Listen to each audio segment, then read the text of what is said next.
अनंत कोटि दंडवत सतगुरु देव को। अपना विषय चल रहा था दिव्य दृष्टि।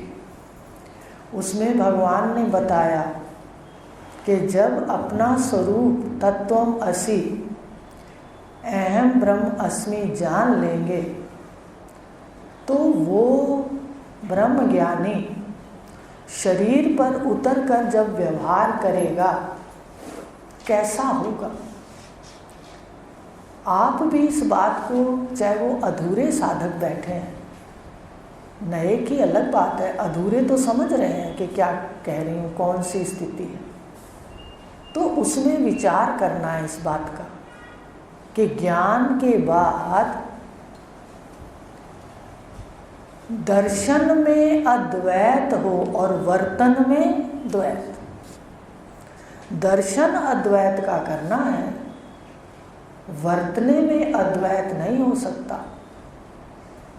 कैसे भाई? दर्शन में तो सबकी आंखों में अक्षी पुरुष आत्मा है, मैं, ठीक है।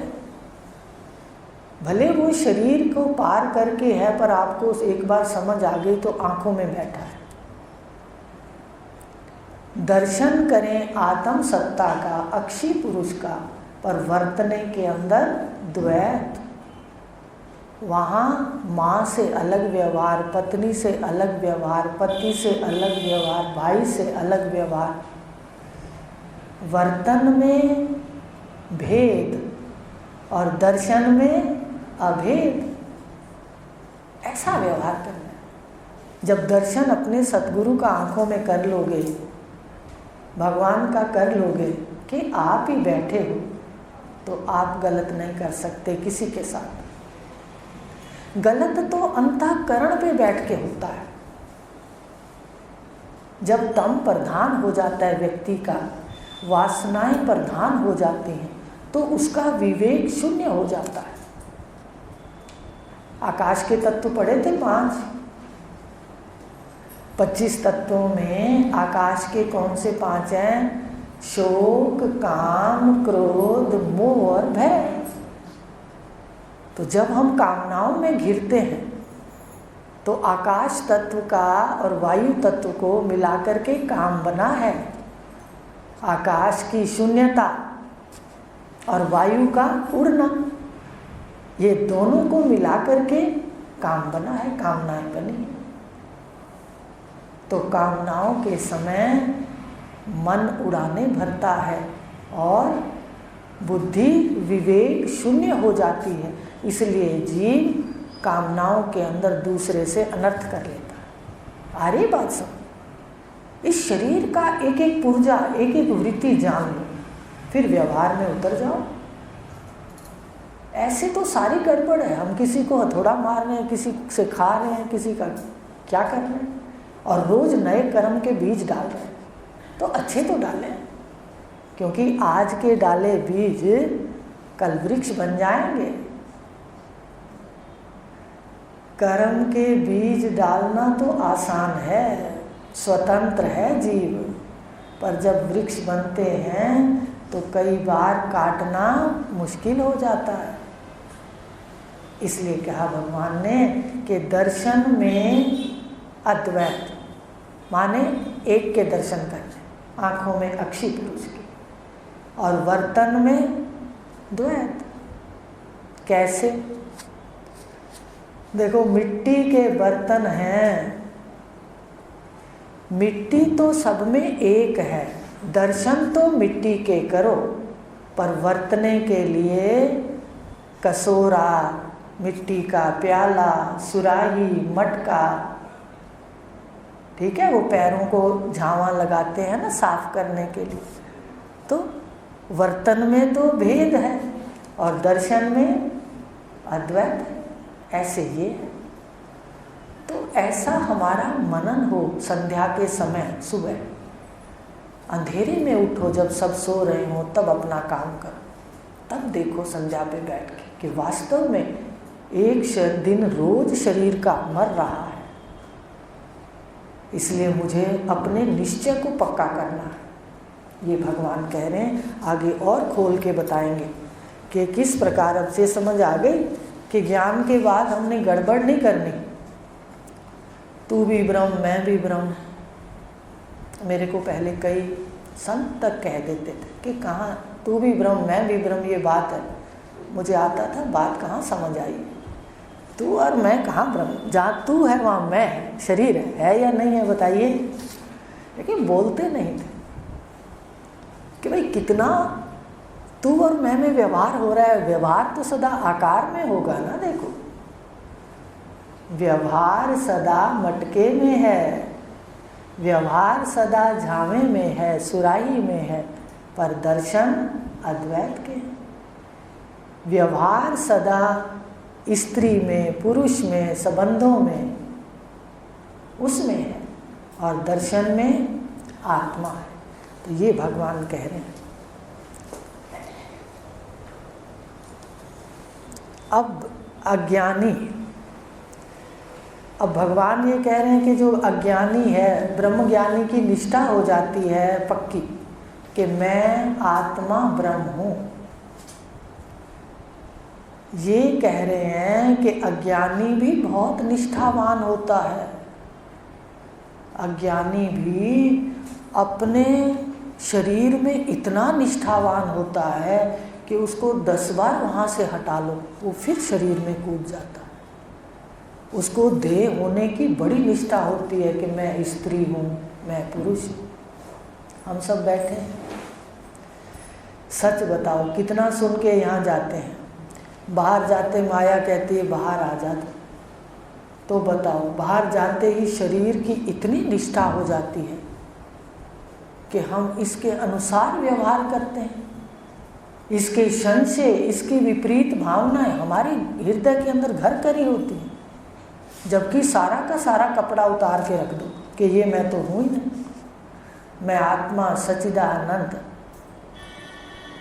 कुछ समय के लिए मेरा पार्ट है शरीर है। ये सब सराय है, परिवार लेन देन है, देह कर्मजन्य है। तो हमारा मनन होना चाहिए। तो भगवान कह रहे हैं कि अज्ञानी भी निष्ठावान होता है पर वो देहनिष्ठ होता है, पर ब्रह्मज्ञानी ब्रह्मनिष्ठ होता है, ब्रह्म स्वरूप होता है। तो निष्ठा एक ही यंत्र है निष्ठा का, बुद्धि। तो बुद्धि लाकर गुरुदेव को दे दो और बदलवा लो। देखो बाहर कई बार देखते हैं, वो कहते हैं भाई छुरे चक्कू तेज करा लो।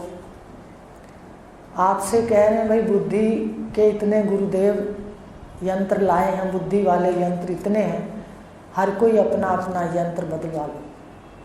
सिर्फ बुद्धि के निश्चय को बदलना है, बुद्धि को ही बदलना है, बुद्धि के संस्कारों को ही बदलना है, बुद्धि के ज्ञान को ही बदलना। शरीर भी वैसा रहेगा, परिवार भी वैसा रहेगा, आत्मा भी आप वैसे हो, वैसे ही रहोगे। लेकिन बीच का पुर्जा, सूक्ष्म शरीर का पुर्जा, मन बुद्धि इसको बदल। बुद्धि में बैठा है मैं शरीर हूँ, पक्का बैठा हूँ। बुद्धि को विचार देकर बदल लो कि मैं आत्मा सच्चिदानंद हूँ। थोड़े समय का प्राणों की रील है, उसको अच्छा खर्च कर लो। तो ये निष्ठा भगवान कह रहे हैं बुद्धि को ही बदलना है। अब आत्मा में बदलना नहीं है, ना ही शरीर। देखो कोई शक्ल बदलती है, शरीर का स्वरूप नहीं बदलता, आत्मा भी नहीं बदलती, लेकिन सूक्ष्म शरीर सतगुरुदेव के पास बदलते।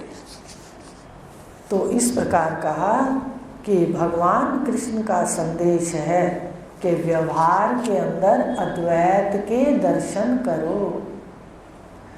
दर्शन अद्वैत का और वर्तन द्वैत का। अब एक बात और भगवान कह रहे हैं गीता के अंदर कि जो ये ज्ञान है आत्मा ब्रह्म का, ये तुझे तत्वज्ञ पुरुष देंगे, ब्रह्म ज्ञानी देंगे। और भगवान ने ये नहीं किया उनमें भी अद्वैत देख, उनके लिए साफ कह दिया कि जब तक तेरा शरीर है, दंडौत, प्रश्न और सेवा, 3 काम करते रहना।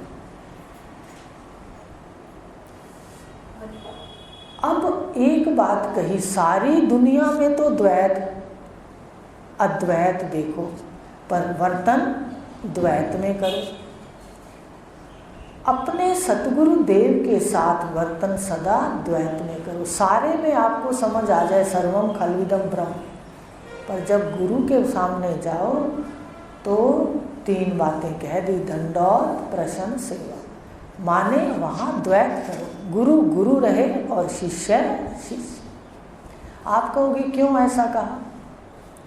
ये जो अहंकार है राक्षस, ये ज्ञान में भी आ जाता है, ये ज्ञान में भी आ जाता है और साधक का बेड़ा गर्क कर देता है।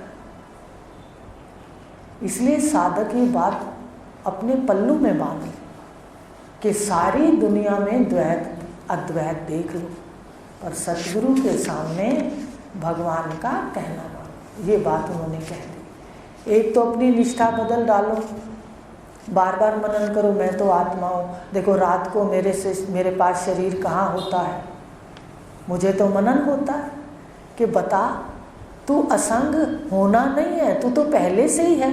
अब जागृत अवस्था जाएगी तो मैं क्या इसके संग में चला जाऊँगा? आ रही मेरी बात समझ? जागृत अवस्था जा रही है, तुम नहीं इसके संग जाते। देखो कैसे असंग हो। अगर आप मनन करो तो बहुत गहरे मनन होते हैं।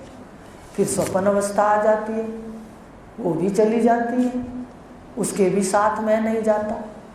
सुषुप्ति आती है, वो भी चली जाती है, मैं उसके साथ भी नहीं जाता। अब ये जो जागृत स्वप्न सुषुप्ति एक शरीर है, इसमें एक शरीर भी फिर चला जाता है, जाता है। रोज जागृत देखता है, रोज स्वप्न देखता है, रोज गहरी निद्रा, सुबह उठ जाता है, फिर वही का वही काम है। देखो वही मंजन करो, वही कपड़े बदलो, वही नहाओ, वही खाना खाओ, वही चाय पियो। तो क्या दम नहीं घुटता कि रोज रोज एक जैसी क्रिया करते हैं? मैं क्यों आया था यहाँ पर?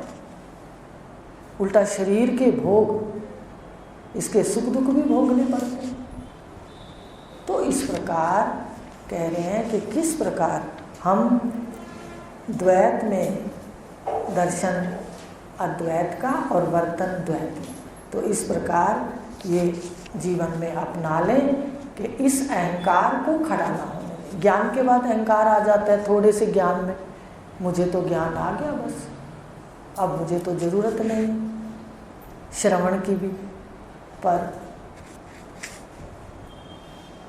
अपने वेदों में उपनिषदों में लिखा है कि श्रवण मनन और निधिध्यासन, जीवन पर्यंत साधक रोज वासनाओं से जूझता है। इसलिए रोज श्रवण करे, रोज मनन करे, रोज निधिध्यासन करे, क्योंकि सामने माया बहुत प्रबल है।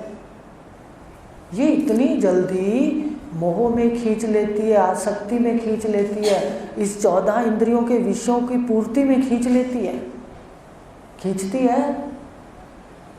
भगवान ने गीता में कह दिया काम है बुद्धि से परे, वहाँ बुद्धि भी खत्म हो जाती है, कामनाएं उससे परे हैं। देखो इतनी तीव्र हैं। तो यही बात कह रहे हैं कि हम इस बात का ध्यान रखें कि ज्ञान में भी ये दर्शन वर्तन का अंतर करें और गुरु के सामने जाएं तो अहंकार को नीवा करके दंडौत, प्रश्न और सेवा 3 काम करने।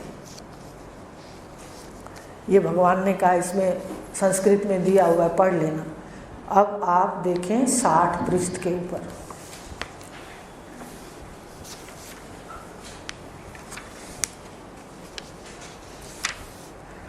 कि बुद्धि का निश्चय बदलने के बाद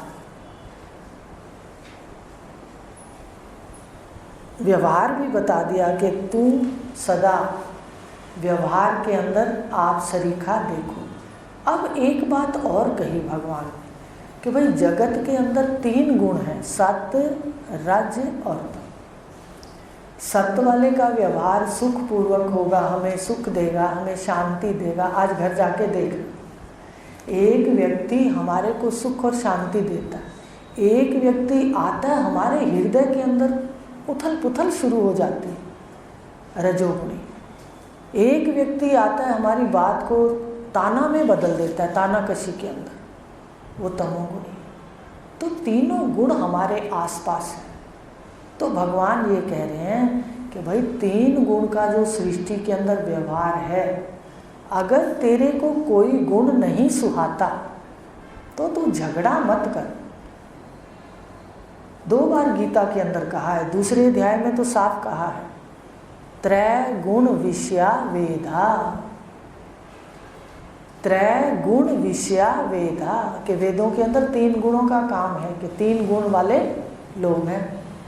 पर तू निस्त्रय गुण भव अर्जुन, कि तू तीनों गुणों से साक्षी हो जा, असंग हो जा।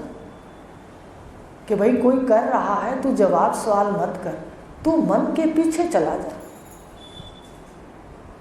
और ये भी भगवान ने कहा कि अगर आपको व्यवहार में खतरा दिखता है तो ब्रह्मज्ञानी क्या कहता है, वो कूर्म की न्यायी भोगों से सब इंद्रियां तत्काल खींच लेता है। दूसरे अध्याय में कहा, शायद ब्रह्मनिष्ठ के लक्षण है ना, उसमें कहा तत्काल खींच लेता है। वो जहाँ देखता है शब्द का खतरा है, कोई बोलेगा, कोई गुण ऐसा आएगा, अपनी सारी इंद्रियों को अपनी ओर खींच के साक्षी हो जाता है, मन के पीछे चला जाता है। ये कहा भगवान कि बराबर नहीं आना। साधना का मतलब है हम अज्ञानियों की तरह बराबर जवाब सवाल ना करें।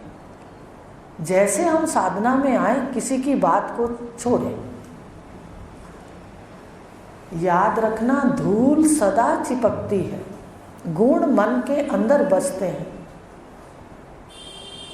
किसी के गुण होते तो हमारे मन के अंदर बस जाता है, और अगर कोई ऐसा व्यक्ति है जो चिपक जाता है गुणों में, उसको हम रेत की तरह छुड़ाना चाहते हैं। समझ रहे हो बात को? तो इसलिए भगवान कह रहे हैं कि रेत समझकर उसको झाड़ना है हमें उसको अंदर नहीं ले जाना, रेत को, उसके व्यवहार को।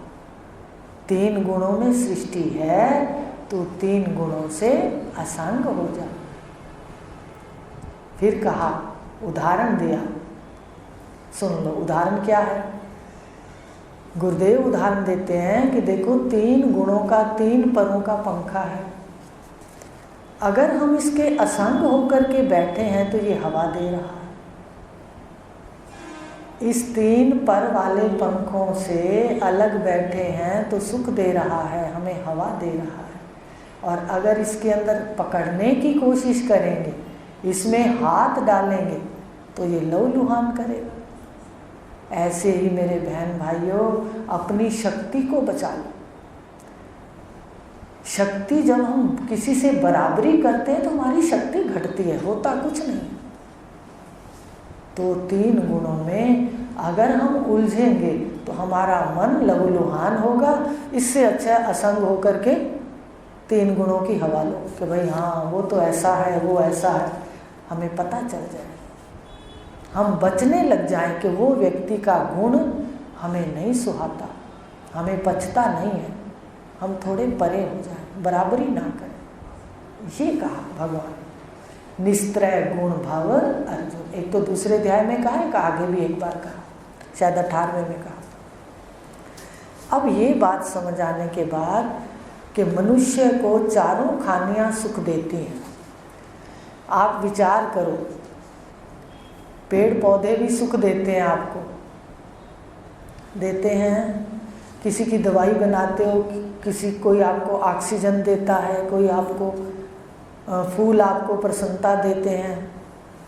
तो पेड़ पौधे भी सुख देते हैं, पशु पक्षी भी सुख देते हैं, वातावरण भी शुद्ध करते हैं, घर में पालते हैं तो कितना हमारे अंतःकरण पर प्रसन्नता आती है। कुत्ता पालते हैं, तोता पालते हैं, या कुछ कबूतर पालते हैं, तो ये सब हमें सुख देते हैं। पशु भी सुख देते हैं, कोई दूध दे रहा है, कोई हल जोत रहा है, कोई कुछ भी है, खाद दे रहा है। तो सारी खानियां सुख दे रही हैं, मनुष्य भी सुख दे रहे हैं। आप देखो, जहाँ पर हमारे कोई रिश्ते नहीं, जहाँ पर हमारी कोई आपस में मोहरें नहीं हैं मेरे की, वहाँ पर आप जाओ, ईश्वर आपके काम आता है। आप कहो ना मैं सामान नहीं उठा सकता, गाड़ी में बैठे हो आप सामान नहीं उठा सकते, तो पास बैठा कहेगा अच्छा लाओ मैं आपका उतार देता हूँ। तो सृष्टि में, सारी सृष्टि में चारों खानियाँ सुख दे रही हैं, पर दुख कहाँ से आता है ये अपने को ध्यान देना है। जहाँ जहाँ से दुख, जहाँ जहाँ से तपन आती है, उस बात को खत्म करना है हमने। ये है ज्ञान। अभी खोल के बताएंगे कि कैसे देह में जाकर के, इसमें व्याप्त होकर के हम मोहरें लगाना शुरू करते हैं। बस फिर शरीर में मैं की मोहर लगाते हैं, ये मैं हूँ, और परिवार में कुछ लोगों पर मेरे की मोहर लगाते हैं। अब देखो, सुख और दुख दोनों कहाँ से आते हैं? परिवार से। जहाँ मोहरें हैं अपनी, जहाँ मेरे की मोहर है, ये मेरा भाई, ये मेरी बहन, ये मेरा पति, ये मेरा पुत्र, तो ये जो हमने माने थे रिश्ते, इन्हीं से दुख आता है। यहाँ अपना वास्तव में कोई नहीं है। आपको बता दें, आप अकेले आए थे आते हुए अपने कर्मों को भोगने के लिए, चाहे सुख हो चाहे दुख, और जाते वक्त भी अकेले होंगे। अगर वासना है, चिपक है, तो आप यहाँ से जाते हुए दिक्कत में जाएंगे, जा ही नहीं पाएंगे, जन्म बिगड़ जाएगा और कोई हमारे साथ नहीं जाएगा। यहाँ का कोई भी ऐश्वर्य हमारे साथ नहीं जाएगा। ईशावास्या में तो कह दिया, किस धन के पीछे तू पड़ा है इकट्ठा करने में, ये धन किसका हुआ है। उपनिषद ने कहा कि क्यों इतना इसके पीछे पड़ा है, ना शरीर को देखता है, ना कोई रिश्ते नाते देखता है, भाइयों से झगड़े हो जाते हैं। भगवान कृष्ण के सामने हो गए भाइयों के झगड़े। तो ज्ञान समझा रहा है कि भाई किसका ये धन हुआ है। यहाँ कितने लोग गए, पर धन एक बार नहीं बोला कि तूने तो इतनी मुश्किल से मुझे कमाया है, मैं तेरा हूँ। यही अर्थ है ना कि ये धन किसका हुआ है। इसलिए शास्त्रों में 5 हिस्से कर दिए। जो समझदार है वो 5 हिस्से करके चलता है। एक ईश्वर को ईश्वर के लिए देता है, एक हिस्से में, एक में अपने कारोबार के लिए, रोज के खाने के लिए, भविष्य के लिए, अपने परिवारों में विवाह आदि के लिए। ऐसे लिखे हुए 5 प्रकार के हिस्से करने धन के। तो इस प्रकार कहा कि ये जो सृष्टि है, इसमें सारी खानियां सुख देती हैं, पर जहाँ मोहरें हैं वो वहाँ से हमारा दुख है। और मोहरें वास्तव में सच नहीं, अकेले आए थे और अकेले जाओ। तो ये बात जब आप ध्यान दोगे कि मुझे अकेले जाना है, और फिर अपनी कर्मों की किताब देखोगे कि रोज मैं क्या अच्छा करता हूँ, कोई एक काम तो रोज अच्छा होना चाहिए, तब जगेगा। ये जीव जब जगता है, गुरु रोज जगाते हैं, भाई जाग जा जाग जा। ये सत्य नहीं है। यहाँ तो उल्टा सैर कर लो दो और चलो, लेकिन इसको समझ नहीं आती, मोहवश। तो इस प्रकार कह रहे हैं भगवान कि जितनी भी सृष्टि है वो सुख रूप है, पर अपनी जो लगाई मोहरें हैं मैं मेरे की, वो जीव को दुख देती है। अब दूसरी बात कही कि ये जो सारी मोहरें हैं, अब समझ आ जाए कि इनसे हमें दुख मिलता है। आज जाके देखना, हर जीव अपने कर्म से आया है। हम किसी के सुख को या दुख को नहीं बदल सकते। बदल सकते हो? बताओ। आपके घर में कोई बुजुर्ग बीमार है, आप चुपचाप उसकी सेवा करोगे, चुपचाप देख तो सकते हो, पर आप उसके दुख को बदल नहीं सकते। बदल सकते हो तो बता दो। आपके अपने शरीर में कष्ट है, आप केवल इसको देख तो सकते हो पर बदल नहीं सकते। दूसरे की बात छोड़ो, अपने शरीर की देखो। इसका मतलब अपनी मैं केवल दृष्टा है, ये मैं कुछ नहीं कर सकती। ऐसे निश्चय बदलो, अच्छे कर्म करो तो आज का अच्छा बीज डला, थोड़े समय में खेती हो जाएगी, अच्छे कर्मों का फल सुख आने लगेगा। लेकिन कोई कहे हम अपनी मर्जी से चला लेंगे जीवन की यात्रा, तो भगवान राम ने कह दिया रामचरितमानस में, तुलसीदास जी ने, पहले बनी प्रारब्ध और पाछे मिला शरीर। तो शरीर को भोगना पड़ेगा, सुख दुख जो भी है। तो भगवान यही बात कह रहे हैं कि ये जो जीव है ये कर्मों से आया है, अकेला है, इसलिए ध्यान दें। अब एक बात आपको और बताते हैं कि हर जीव को उल्टा दिखता है। जब तक जीव यहाँ बैठा है शरीर लेके, ये जो नहीं करना वो तो करता है, और जो करना है वो नहीं करता, उल्टा चलता है। इसका कारण है कि ईश्वर ने माया को रचा और माया ने जीव को उल्टा कर दिया। बच्चा पैदा होता है तो कैसे होता है बताइए? सिर नीचे और टांगे ऊपर होती है, उल्टा होता है। अब बच्चा उल्टा पैदा होता है, अब आप उल्टे होके देखो, तो जब उल्टे होंगे, सिर नीचे और टांगे ऊपर करेंगे, तो सृष्टि की सारी वस्तुएं आपको उल्टी दिखेंगी। इसी तरह माया ने जीव को उल्टा पैदा कराया। अब डॉक्टर देखो इतने सियाने, MBBS, जब बच्चा उल्टा पैदा होता है तो सारे खुश होते हैं, बच्चा सीधा है, बच्चा सीधा। और जब सीधा पैदा होता है, टांगे पहले और सिर बाद में पैदा माँ के गर्भ से आता है, तो कहते हैं बच्चा उल्टा है भाई ध्यान दो, बच्चा उल्टा है भाई ध्यान दो। है ऐसा? तो ये सारी सृष्टि इसलिए उल्टी चल रही है क्योंकि जीव को माया ने संसार में उल्टा करके भेजा है। इसलिए जो सही है वो तो इसको सही नहीं लगता, और जो सही नहीं है, शरीर में लगता है और ये सारे मेरे लगते हैं। और वास्तव में क्या है? अगर सीधा सरल ज्ञान भगवान का और तत्वज्ञ पुरुष का ले लें तो कहते हैं ना ये तू है शरीर और ना ही ये तेरा है, ये पंचभूतों के तत्वों का है।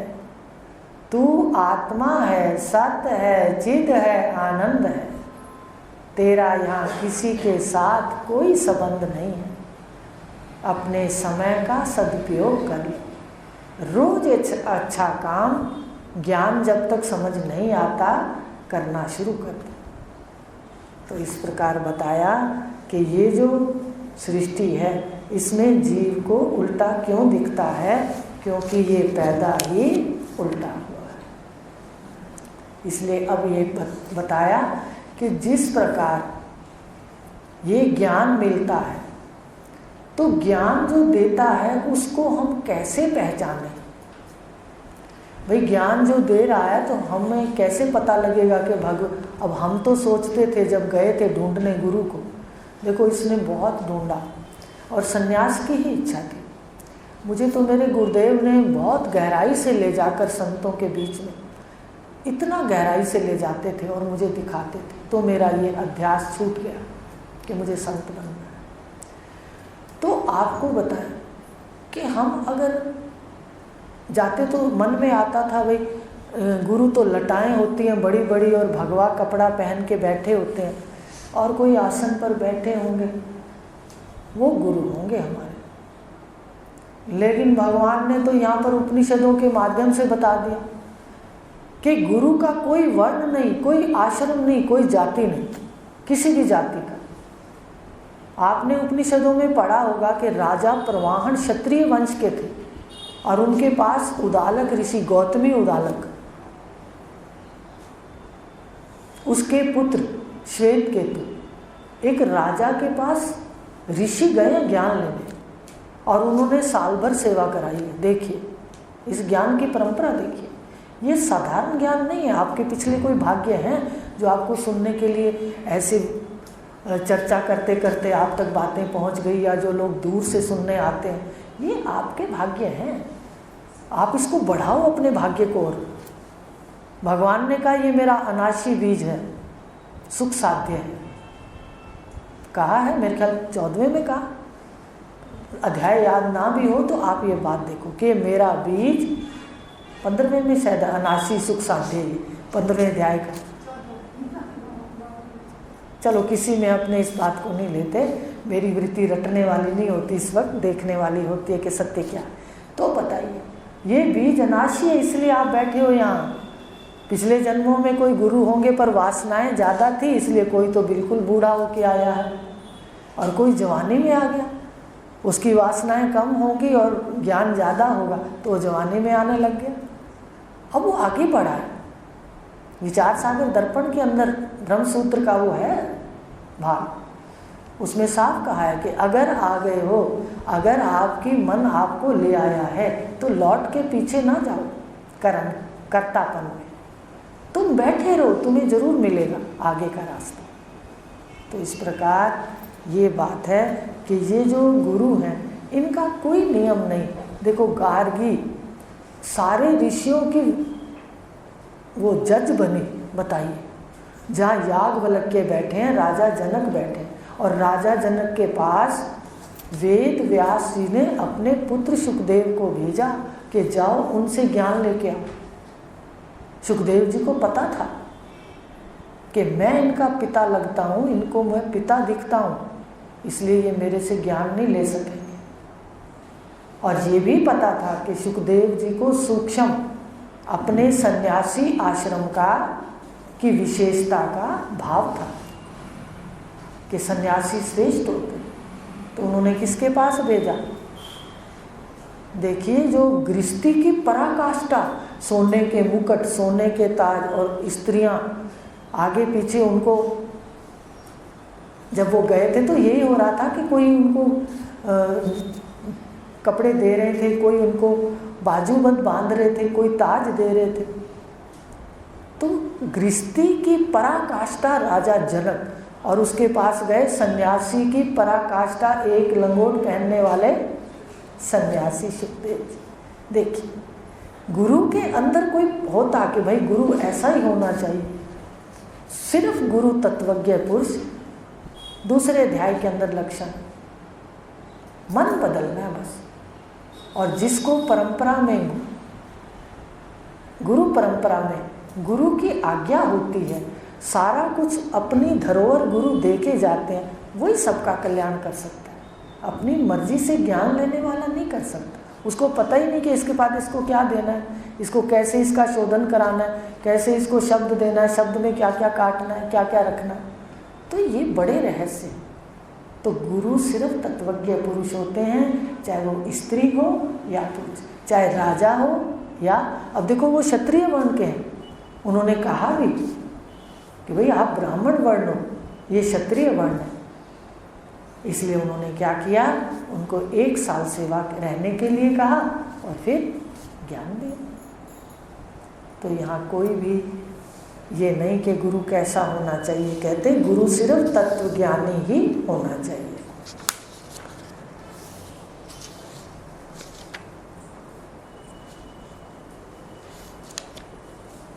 अब उसके बाद ये आपको साधारण रूप से समझा दिया, ये सारा आप पढ़ लो, 65 पृष्ठ पर आ जाओ। भगवान ने अब ये जो दृष्टि देने जा रहे हैं, ये सारा आप पढ़ लेना, यही बात है, आपको साधारण बता दें कि 11वें अध्याय में अर्जुन को कह रहे हैं मैं तुझे नेत्र देता हूँ, दिव्य चक्षु देता हूँ, तीसरा नेत्र खोलता हूँ, और 15वें अध्याय में दी। तो 15वें अध्याय में भगवान ने सबसे पहले अपना स्वरूप बताया कि तू सच्चिदानंद अनंत अनादि है, ये इसमें बताया 15वें अध्याय में। और फिर क्या बताया कि संसार के जितने बंधन हैं, कितने बंधन हैं? सबसे पहले तो शरीर का बंधन है, ठीक है। आपको ये भी बताएंगे कि बंधन वास्तव में है नहीं, हमने ही इन सबको बांध रखा है और शोर मचा रहे हैं। अपने शरीर के बंधन, फिर शरीर के जितने संबंधी हैं उनसे बंधन, फिर उनके कर्तव्यों के बंधन, फिर समाज के बंधन, ठीक है, फिर धर्म के बंधन, ये सारे के सारे धार्मिक बंधन, ये सब हमारे बंधनों में जीव बंधा। वो कहता है कैसे करूं, मैं तो वहाँ जाता हूँ, वहाँ से नहीं आ सकता। हमने तो सबके पास गए, जितने भी आप मत पंथ कोई भी आप नाम लोगे, सबका अध्ययन किया, वहाँ जाकर देखा, तब निर्णय हो गया अपने आप कि कृष्ण ही, कृष्ण वाले गुरु हमारे सद्गुरु देव समझाने वाले, भाई ये आत्मज्ञान उपनिषद ज्ञान ही वेदांत है, वेदों का अंत है, समझ आ गई अपने आप। तो इस प्रकार कहा कि ये जो भी है अनादि अनंत स्वरूप है, और जो बंधन मान रखे हैं ये सारे बंधनों से, इस ज्ञान से क्या हो जाएगी, मुक्ति। और वो ज्ञान कौन से अध्याय में है, 15वें अध्याय में। आप गीता का आज 15वां अध्याय घर पे पढ़ना। और जो इस ज्ञान को ले लेता है वो चतुर है, और जिस काम के लिए आया था बंधनों से छूटने के लिए, वो काम कर जाता है। तो आज अपने पहला श्लोक पढ़ के छोड़ देते हैं, कल इसको आगे लेंगे। पहला श्लोक 15वें अध्याय का है। उधरम शाखा उधरम मूलम अधा शाखम अश्वत्थम प्राहुर अव्यम छंदांसी यस पर्णानि यस्तम वेद सा वेद। हिंदी में इसका अर्थ है ऊंचा है मूल, शाखा है नीचे, अश्वत्थ ये कहा। किसको कहा, इस संसार वृक्ष को, इस संसार की उपमा जो दिख रहा है, इसकी उपमा एक पीपल के पेड़ से दी भगवान ने, इस ज्ञान को समझाने के लिए और बंधनों से छूटने के लिए। क्या कहा कि मूल ऊंचा है। इस संसार का मूल कहाँ है, जड़ कहाँ है, ऊंची, और शाखाएं कहाँ है, नीचे। और ये अश्वत्थ वृक्ष है, और इसको अव्यय कहा। ठीक है, ये छोटी छोटी बातें याद रख लो। पहले तो मूल ऊंचा है, शाखाएं नीचे, ठीक है। दूसरा कहा ये अव्यय वृक्ष है, इसका नाश नहीं होता, नाश तो इसका भी नहीं होता, याद रखना। और हिंदी में जो आपके पास गीता है पहला पढ़ के आना। ऊंचा है मूल, शाखा है नीचे, अश्वत्थ ये कहा। मेरे को संस्कृत याद आने लग जाती, छंदासी यस पर्णानि यस्तम वेद सा वेद, कि इसके पत्ते जो हैं वो सारे एकदम इस पे लगे हुए हैं, ये हरा भरा वृक्ष है। हिंदी में पढ़ के आना, और फिर कल आपको बताएंगे कि आखिर मूल कैसे ऊंचा है। वो बड़ा वृक्ष है, आपके पास शरीर छोटा वृक्ष है, ये अंश है। आपके पास जो शरीर है ये माया का अंश है, और आप किसके अंश हो, चेतन के अंश। तो दोनों ये 9 मिलाकर के शरीर में, 8 वाली माया उसका अंश शरीर है। इसको अश्वत्थ कहा, पेड़ कहा, और मूल ऊंचा है। पहले आप संसार में समझना, जो जगत संसार है इसका मूल कहाँ है, ऊंचा। अपने कई बार हाथ जोड़ते हैं ना तो ऊपर ही जोड़ते हैं, उस ऊपर वाले को कहो कहते हैं। इसका मतलब भगवान सच कह रहे हैं कि इस संसार का मूल कहाँ है, ऊंचा। ऊंचा बताएंगे कि इसका क्या अर्थ है मुझे। और सारे पत्ते क्या होंगे, और उल्टा वृक्ष कहा। आप पीपल के वृक्ष को उल्टा करके देख लेना, बस भगवान वही कह रहे हैं कि मूल उसका ऊंचा है, पत्ते टहनियाँ नीचे हैं, शाखा उसकी नीचे है, और ये अव्यय है वृक्ष, नाश नहीं होता इसका। रूपांतरण तो है पर नाश नहीं है, ठीक है। पीपल के वृक्ष को देखना, सीधा तो हम देखते हैं, भगवान ने उल्टे वृक्ष से उपमा दी है, आप उसको उल्टा करके देखना। फिर कल इसको बताएंगे कि किस तरह है। ऐसे ये 20 श्लोक हैं शायद, मेरे ख्याल 20 हैं, तो 20 श्लोकों में पूरा ज्ञान सृष्टि का आ जाएगा। हरिओम शांति।